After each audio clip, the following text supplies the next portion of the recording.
Bom, o programa Rio Sem Fronteiras traz mais um tema de debate de interesse do estado do Rio de Janeiro e também internacional.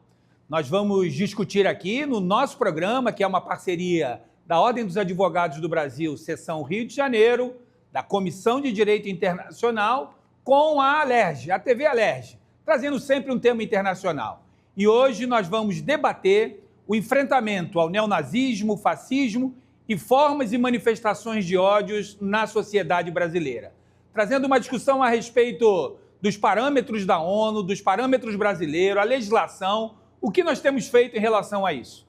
Para isso, a gente trouxe aqui duas pessoas que têm se dedicado a esse tema, com estudos, ações, posicionamentos institucionais e que nos permitirá entender um pouco como a gente deve trabalhar esse tema no estado do Rio de Janeiro. Para isso, cumprimento aqui meu querido amigo Marcelo Auler, jornalista da ABI, Associação Brasileira de Imprensa, uma entidade com mais de 100 anos.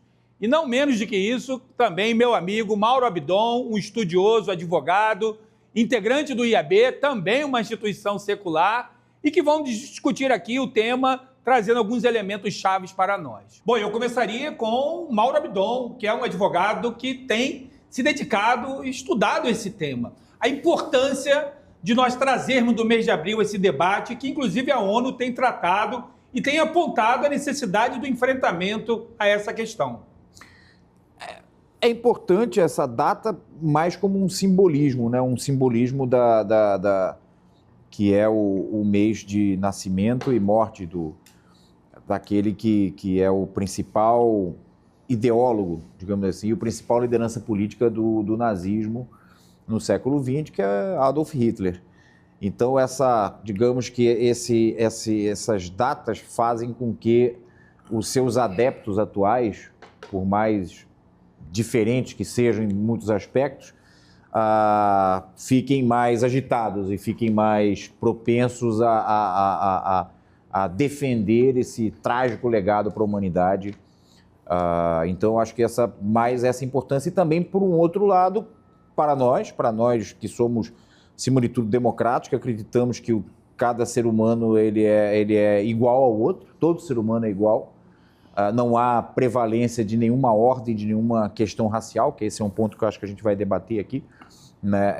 Essas diferenças aí, até mesmo entre, eventualmente, o nazismo e o fascismo, acho que é interessante, sobre alguns aspectos isso aí, não é uma discussão meramente acadêmica, que é importante que nós, por outro lado, também usemos esse momento para confrontar essas pessoas e confrontar esse pensamento político que nunca morreu e que agora está, digamos que, mais fortalecido devido ao crescimento da extrema-direita no mundo. Bom, Marcelo, você que é um jornalista experiente, que já esteve envolvido com várias investigações a respeito desse tema, do enfrentamento ao fascismo, ao neonazismo, ao discurso de ódio, e que inclusive representa a ABI, Associação Brasileira de Imprensa, que protocolizou no Conselho Nacional de Direitos Humanos um pedido de investigação a respeito desse tema no Brasil. Queria que tu trouxesse a tua compreensão inicial, como trouxe também o Mauro Abdon, a respeito dessa temática, em relação à nossa realidade enquanto país, enquanto nação. Eu acho que nós estamos vivendo um momento político que nos assusta, porque, dadas as circunstâncias do que aconteceu no nosso país, saíram do armário personalidades que nós achávamos que já não existiam mais. Nós não sabíamos que a nossa sociedade tinha tanta gente enrustida, preconceituosa, racista, xenófoba e até nazista. Nós estamos assistindo movimentos que pedem a volta da ditadura. Pessoas que saem de casa, deixam seus filhos em casa e foram para a porta de quartéis pedir a volta da ditadura. E depois foram depredar prédios públicos. Não são qualquer pessoa, não são inocentes, não foram fazer um passeio e no meio do passeio você foi para um jogo de futebol e no meio do jogo de futebol surgiu uma confusão ali e você se meteu na confusão. Elas saíram dispostas a brigar por isso. E isto é uma ameaça à sociedade. Então, independentemente do mês, e eu concordo com ele, o mês tem o simbolismo do aniversário, das datas, essas coisas, mas nós temos que estar atento a isso, porque nós estamos vendo recrudescer questões que nós achávamos mesmo que já estávamos vencidas. Eu estou te falando que agora, essa semana, dia 25, saiu uma decisão judicial aqui no Rio, da primeira vara, se eu não me engano, criminal, condenando 7 pessoas, porque há 11 anos atrás, exploravam trabalho escravo em 2 restaurantes em Teresópolis. Há 11 anos. Agora, se você lembrar que há pouco tempo atrás, há 2 anos, uma doméstica foi localizada na casa de um desembargador em Santa Catarina, também no caso do trabalho escravo, e que na semana passada, fazendeiros de Minas Gerais foram pegos explorando o trabalho escravos nas suas fazendas, inclusive com abusos sexuais, você fica dizendo assim, que país é esse? Pois é. E aí, queria trazer uma questão muito importante que você aponta, Marcelo, mas queria recuperar uma questão aqui, inclusive dessa casa, da Assembleia Legislativa. A Lei 10.398 de 2024, que é agora de 8 de maio, né, em homenagem aos pracinhas brasileiros que bravamente lutaram contra o nazismo e contra o fascismo na Segunda Guerra Mundial, estabelece um conjunto de medidas para que se recupere isso como uma memória, de lembrar e trazer na história essa questão.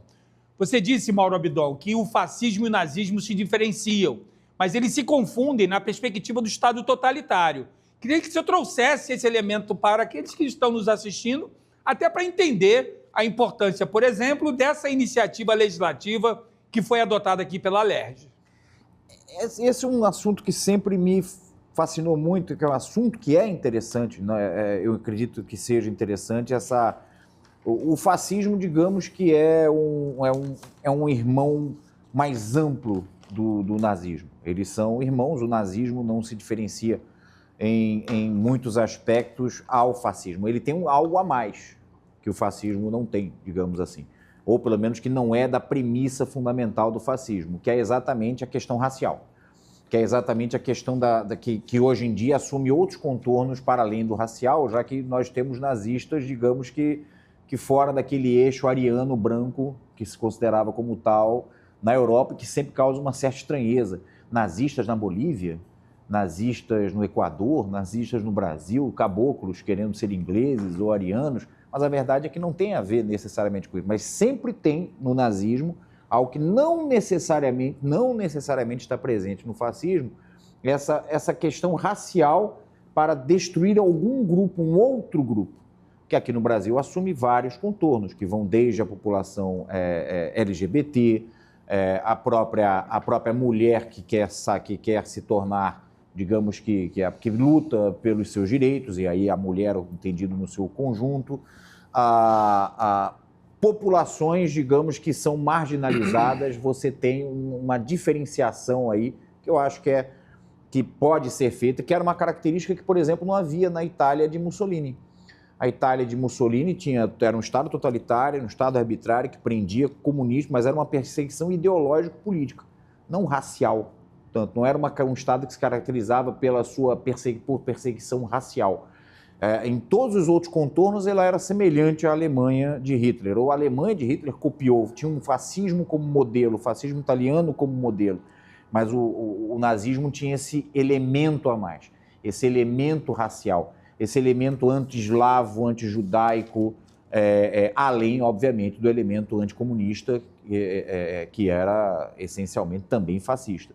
Então, essa distinção hoje no Brasil é uma mistura, né, Marcelo? A gente vê nesses grupos que estavam lá no dia 8 de janeiro cometendo aquela barbaridade contra a democracia brasileira, não é só contra a democracia, é contra qualquer ideia de igualdade, de justiça social que a gente tenha, aqueles malucos que estavam lá depredando a Praça dos Três Poderes. Você tem essa reunião, essa mescla. Você tem desde gente com pensamento totalitário, gente com pensamento, todos eles com pensamento totalitário, mas dentre eles tem aqueles também com essa conotação racial, como a gente viu agora, a gente estava até discutindo antes do programa com aquele advogado lá em Santa Catarina, né, que está sendo perseguido, o advogado negro em Blumenau, sendo perseguido. Então você tem dentro desses grupos também suas pequenas diferenciações, sempre para o pior.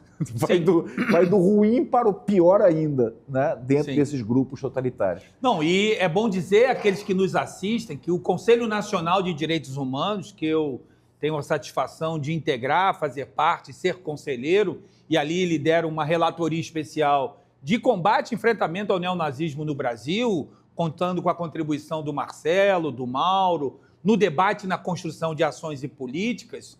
Essa relatoria, ela trabalha, né, a partir de uma relatoria especial da ONU. Ou seja, já há 10 anos a ONU tem uma relatoria especial de enfrentamento à glorificação do neonazismo, como uma estratégia, inclusive, de exigir dos Estados ações e políticas de enfrentamento a esse tema. E como os dois parametrizaram muito bem, o Mauro trouxe a questão do Estado totalitário, olhando para o fascismo, para o nazismo, formas diferenciadas. E aí, Marcelo, eu queria te ouvir em relação à questão dos grupos minoritários. Porque o fascismo, o neonazismo, ele vem com uma afetação à liberdade, às liberdades, e vai atacar especialmente grupos minoritários. E não à toa, a relatoria especial da ONU, ela se dirige a formas contemporâneas de discriminação, como você muito bem disse, Marcelo, sobre a xenofobia, por exemplo. Então, eu queria que você trouxesse alguns relatos que pudessem ilustrar isso no Rio de Janeiro, em Santa Catarina, como disse o Mauro. Não, isso é óbvio, né? Você vê a maneira como tratam. Recentemente houve isso. Você poderia dizer assim, travesti. Mas nem isso. Morador de rua. Morador de rua é espancado. Um grupo espancou, não foram presos recentemente pessoas que estavam ali preparando espancar e matar morador de rua, só pelo prazer de matar, de espancar? Como é que passa na cabeça da gente? Como é que passa na cabeça da gente que Israel, depois de tudo que sofreu contra o nazismo, faz o que está fazendo em Gaza? Mata crianças e mães e mulheres. E a ONU não consegue fazer nada. Esse é o maior problema nosso hoje. Nós somos uma sociedade que não estamos encontrando resposta para esses absurdos que nós estamos vivendo.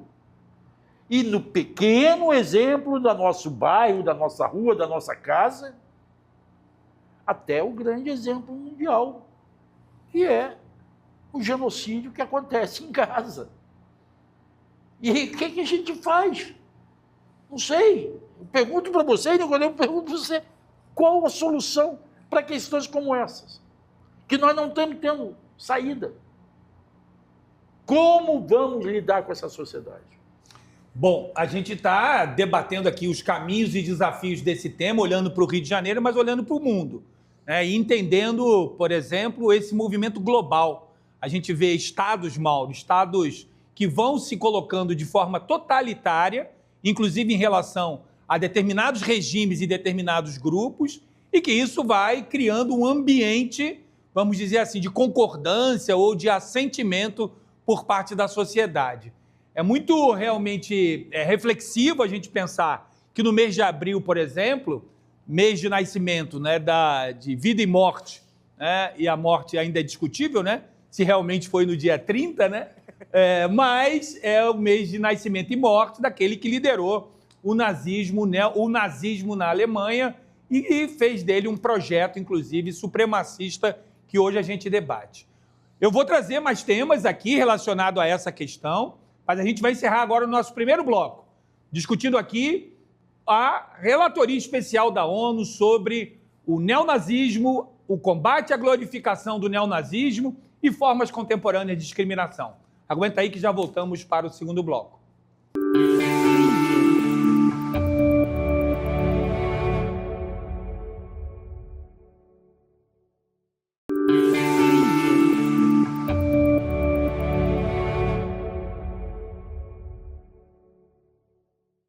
Bem, o programa Rio Sem Fronteiras, uma parceria da TV Alerj com a Ordem dos Advogados do Brasil, seção Rio de Janeiro, sob a coordenação da Comissão de Direito Internacional, eu, Carlos Nicodemos, que presido a comissão, volta para esse segundo bloco, debatendo um tema mundial e um tema que passa também por essa casa legislativa e para a advocacia e para a sociedade de maneira geral.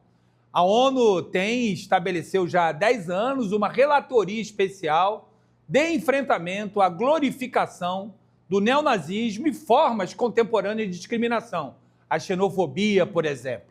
E essa relatoria vem emitindo relatórios e que chegam, inclusive, aqui no Rio de Janeiro, quando a própria LERJ, através da Lei 10.398, de 2024, em 8 de maio, lá do ano passado, estabeleceu uma lei de memória, verdade e justiça para relembrar esse fato e trazer ao debate da sociedade. Nós estamos aqui com 2 especialistas, 2 pessoas que se dedicam, através de suas profissões, a esse tema. Primeiro, o Marcelo Auler, que é jornalista da ABI, Associação Brasileira de Imprensa, e Mauro Abdon, advogado, que integra o IAB, que é o Instituto de Advogados do Brasil, trazendo aqui o debate a respeito desse tema. Eu queria voltar, Marcelo, contigo, à discussão a respeito dos grupos minoritários. Pelo que você caminhou, trabalhou, junto ao Conselho Nacional de Direitos Humanos, na apuração desses casos. E o que você pode compartilhar conosco aqui nessa reflexão? Veja, Nicodemo, nós estivemos no sul do país. Nós estivemos em Santa Catarina. E ali se fala que ali tem berços de células nazistas. Estudos da Unicamp, da professora da Unicamp, mostram o crescimento dessas células, que crescem na sociedade e aí angariam jovens, às vezes, de uma forma que a gente não está percebendo. E isto é um problema mais sério agora com essa questão da internet, porque nós não estamos controlando. O que nós assistimos ali de professoras de escola que são proibidas de dar aula em assuntos de história do mundo, história do Brasil, falar de Segunda Guerra, falar de nazismo, foram proibidas. De advogados como o Carlos, que nós conhecemos, que foi perseguido por ser negro, fizeram manifestações na porta do escritório dele e ficou sem punição, embora ele tenha levado ao conhecimento da polícia todos aqueles responsáveis por isso. Então, a sociedade tem que estar atenta. E repetidamente, em vários lugares e em várias cidades, infelizmente, algumas cidades do sul do país mais do que outras, estamos vendo crescer esses preconceitos. E a defesa desta intolerância. Mas não apenas no sul, com os descendentes de alemães ou coisa. Há outros lugares, fazendeiros brigando contra indígenas, por conta de suas terras. Atacando povos indígenas no sul da Bahia, a gente vive esse drama hoje. A ABI está acompanhando lá, através de uma comissão que tem lá, várias tribos indígenas sofrendo com essas perseguições e com a ajuda da polícia militar. O que é pior, porque nós estamos falando de preconceitos e esses preconceitos são alimentados por forças do Estado que deveriam combatê-los. Muito bem. A gente tem, como disse muito bem o Marcelo Auler, a identificação da pesquisa que a Unicamp fez, através do trabalho da falecida professora Adriana Dias, que é uma referência nacional sobre esse tema. Salvo engano, essa pesquisa, esse levantamento é de 2021, e a gente vai para um hiato aí da ausência de uma pesquisa nacional que investigue, apure, identifique essa questão. E aí, Mauro, a pergunta que eu trago para ti, que é da área da justiça, que opera o sistema de justiça, é: qual é o caminho para a construção de uma política nacional, e se somente criminalizássemos num outro patamar o neonazismo resolveria o problema? Que caminho seguir para o enfrentamento a esse tema? Essa é uma pergunta extremamente difícil de responder, porque o nazismo, como o fascismo, que são uma ideia. É uma ideia ruim, mas é uma ideia. Como é que você combate ideias? Você combate ideias que são ruins, superando-as politicamente e não as negando, colocando embaixo do tapete, que foi mais ou menos o que a gente fez. O mundo fez, e aí não tem como descolar, Nicodemos, o Brasil do que ocorreu no mundo, já que a gente pode lembrar em relação ao Brasil e América Latina, por exemplo, que nós tivemos exemplos dentro dessa mistura eclética entre regimes fascistas, e tomando cuidado também que os acadêmicos, fascismo é muito europeu, aqui nós temos um outro populismo autoritário. Eu não quero entrar nesse debate, vamos chamar de todo Estado totalitário, autoritário, ditadura que nós assistimos muito na América Latina depois da Segunda Guerra Mundial, vamos, digamos que colocar dentro desse pacote chamado fascismo. Dentro desse fascismo, nós temos ali também aqueles ainda que são filhos desse nazismo, que é fruto do quê? Se a gente pode ter uma origem recente dele. Penso que é fruto da Guerra Fria, de um subproduto ruim da Guerra Fria, que foi, ao término da Segunda Guerra Mundial, você ter colocado para debaixo do tapete muitas lideranças nazistas, eu cito Albert Speer, Erich von Manstein, que era o marechal, muitas lideranças militares alemãs e políticas, como Albert Speer, que comandou o trabalho escravo, foram perdoados, mas muitos. Um chegou a ser comandante-geral da OTAN. Eu me esqueci agora o nome do general nazista, que foi comandante-geral da OTAN. Então você jogou para debaixo do tapete, em nome da luta contra o comunismo, que foi, e aí não é uma opinião, é fato histórico, o principal responsável pela derrota do nazismo foi a União Soviética, né? Você jogou para debaixo do tapete e assimilou nas sociedades ocidentais figuras políticas que tiveram prevalência no regime anterior. Na própria Alemanha, a Alemanha Ocidental assimilou diversas pessoas, diversos políticos, diversos burocratas que tinham servido ao regime nazista. Então você normalizou essas pessoas. Quando você normaliza isso, você produz aqui no Brasil, por exemplo, durante a ditadura militar, aquele Boylense, cidadão Boylense, que é o europeu que vem para cá e que assistia até tortura, que era, não me lembro qual era a empresa que ele atuava. Então você teve essa dimensão do pós-Segunda Guerra Mundial em que o principal inimigo se tornou uma ideologia política que não podia ser acusado disso, e você passa a colocar panos quentes para qualquer elemento de nazismo e fascismo. Nos Estados Unidos, por exemplo, incentivando, você não pode dizer que a ditadura de Pinochet foi fascista, que a ditadura militar brasileira foi fascista, claro que foi, assim, em diversos aspectos, pelo menos. Então, nunca morreu. Isso não é uma novidade agora. A gente não está vivendo algo novo. Todas as ditaduras da América Latina que a gente viveu após a Segunda Guerra têm esse elemento fascista, esse elemento totalitário, esse elemento autoritário, né? E nunca morreu. Então, aí presente, esses dias eu vi um filme ótimo sobre a década de 80 no Rio de Janeiro, quando o Brizola abriu duas linhas de ônibus que levavam para a Zona Sul.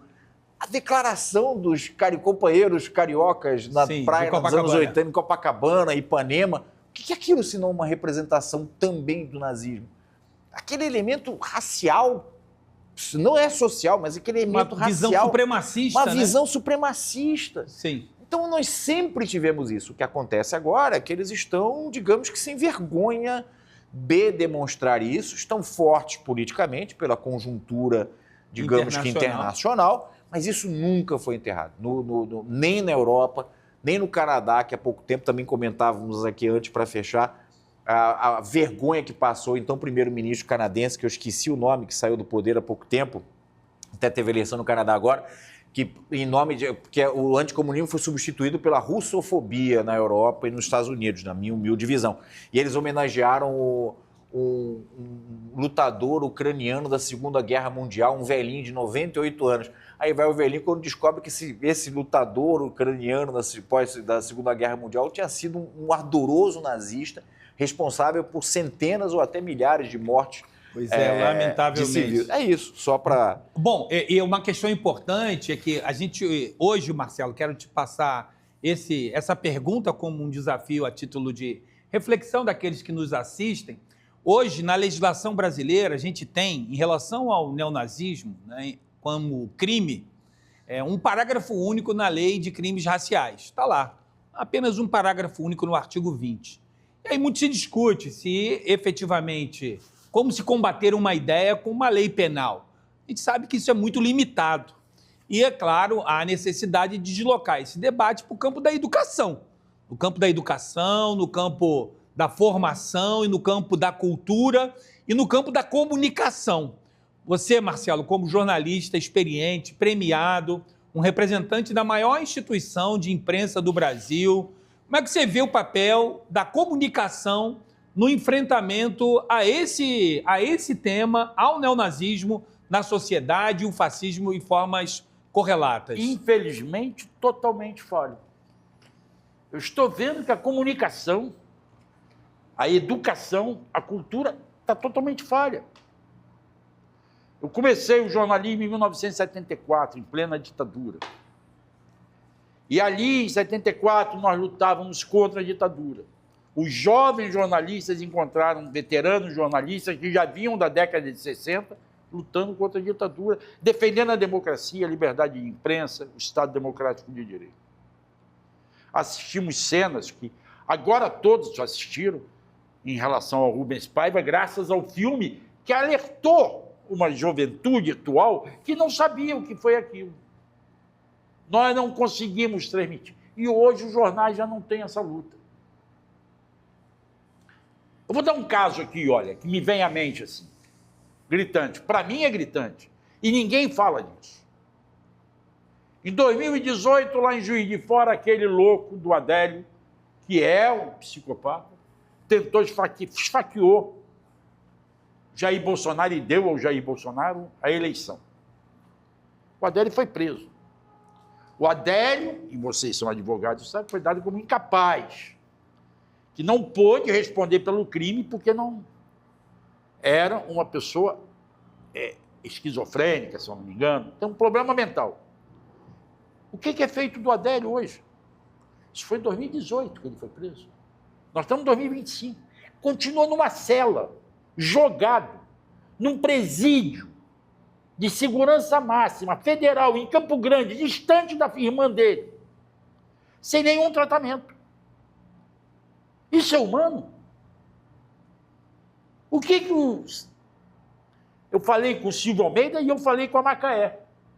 O que o Ministério de Direitos Humanos fez sobre isso? Apurou sobre isso? Nada. E o cara está lá. O que o Supremo Tribunal fez para respeitar a lei? O cara tem que ser tratado. Ele não pode estar numa cela. E está jogado na cela. São pequenos detalhes que no passado nós todos brigávamos contra. Todos. Advogados, jornalistas, professores, artistas. E eu acho que hoje a sociedade não está mobilizada como deveria.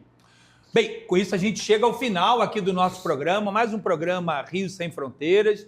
Hoje nós trouxemos aqui o tema do enfrentamento ao neonazismo, ao fascismo, a formas de discurso de ódio, em prestígio à Lei 10.398 de 2024, dessa casa, da Alerj, trazendo para debate essa questão que é muito importante como uma forma de fortalecimento da democracia no Rio de Janeiro, no Brasil e no mundo. Para isso, a gente trouxe aqui dois especialistas, Dr. Mauro Abdon, que é advogado, estudioso do tema e que integra o IAB, e também meu querido amigo Marcelo Auler, que integra a ABI, Associação Brasileira de Imprensa, essa que é a maior instituição de imprensa do Brasil. Bom, fechamos então o nosso programa e aguarde que voltamos na próxima semana com outro tema internacional de interesse do Rio de Janeiro. Até lá!